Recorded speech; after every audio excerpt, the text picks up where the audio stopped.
Mateus capítulo 28, versículo 19. Portanto, ide, fazei discípulos de todas as nações, batizando-os em nome do Pai, do Filho e do Espírito Santo. Pai, Filho e Espírito Santo. Não quero falar sobre o batismo, eu quero falar sobre esse Deus que se divide em Pai, Filho e Espírito Santo. Outro dia eu vi um judeu falando que eles não acreditavam em 3 deuses. Nós também não acreditamos em 3 deuses. Nós acreditamos num só Deus que subsiste em 3 pessoas: o Pai, o Filho e o Espírito Santo. Está muito claro aqui nesse texto de Mateus 28, 19. São 3 pessoas. Agora, é difícil entender isso. É muito difícil. Outro dia eu vi também um outro cristão dizendo que era um só Deus, que não existia as 3 pessoas. Ora, como não existem as 3 pessoas? Está bem claro aqui, é o Pai, o Filho e o Espírito Santo.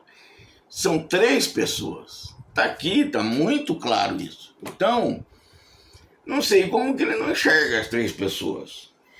Então, a gente vê assim, na internet principalmente, a gente vê que as pessoas acreditam naquilo que elas querem crer. Elas não vão estudar a Bíblia, olhar a Bíblia, ler a Bíblia para estabelecer. Também eu vi uma outra questão de um homem que dizia que Jesus não era Deus. É justamente esses assuntos que eu quero abordar. Ele é Deus. Mas como entender isso? É muito difícil. Mas os teólogos se utilizam às vezes de comparações para que a gente possa entender isso. Por exemplo, quando você vai falar do governo federal, você diz o governo. Só que o governo tem mais de uma pessoa.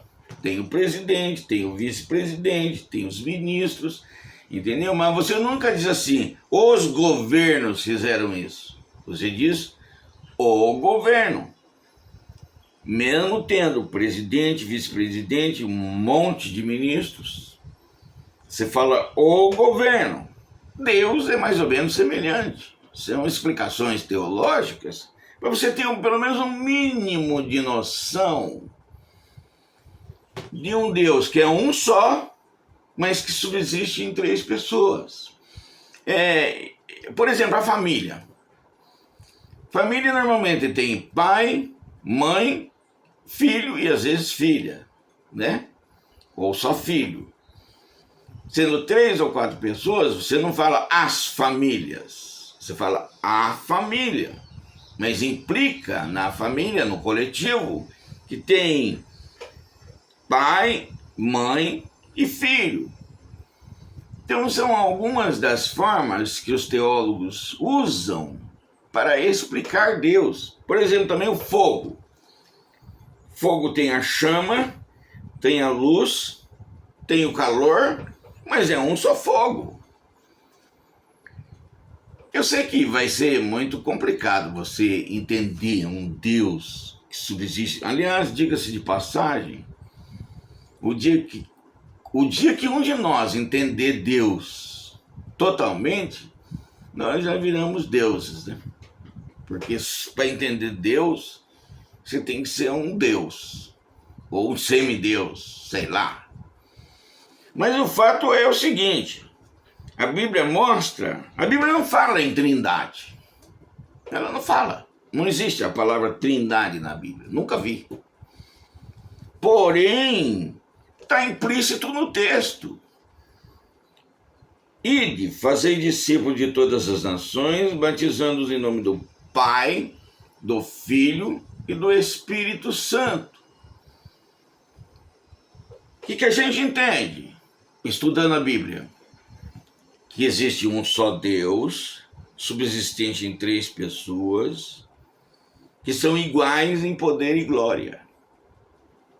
Eles são iguais em poder e glória. Então, o Espírito Santo é Deus? É Deus. O Pai é Deus? É Deus. Jesus é Deus? É Deus. Eu adoro um Deus, aliás, é um só Deus, e subsiste em 3 pessoas: o Pai, o Filho e o Espírito Santo. A verdade é o seguinte: esse Deus, você conhecer ele, é fundamental para a sua vida. Por quê? Porque nós vivemos aqui, eu estou com 70 anos, talvez viva aí 5, 10 anos, não sei. Mas logo, logo eu parto dessa para melhor, já diz o povão. Você começa a sentir um probleminha aqui, um probleminha ali, outro probleminha lá, né? E até que o médico vai escrever um dia, falência múltipla dos órgãos. Você se foi. Então eu acho que conhecer esse Deus é fundamental. Por quê? Porque a hora que você se for, você precisa estar implícito na vida eterna. A vida eterna é muito importante para todos nós. Aliás, eu costumo dizer assim, para mim, riqueza para mim é você ter a vida eterna. E você ter qualidade de vida para chegar até a vida eterna. Por isso, as minhas pregações focam no seguinte: você precisa chegar na vida eterna. Mas Deus, o Todo-Poderoso, preparou um pacote de bênçãos para te ajudar nessa caminhada. É como a caminhada dos hebreus pelo deserto, né? A caminhada estava difícil? Estava. Mas Deus fez cair pão do céu, Deus fez sair água da pedra, Deus fez cair carne do céu. Enfim, à medida que eles iam progredindo na caminhada, Deus ia acompanhando com sinais, prodígios e maravilhas. Para quê? Para ajudar eles a terminar na caminhada. Então, conhecer esse Deus e ter relações com ele é fundamental para que você caminhe em direção à vida eterna e alcance a vida eterna, né? Lógico.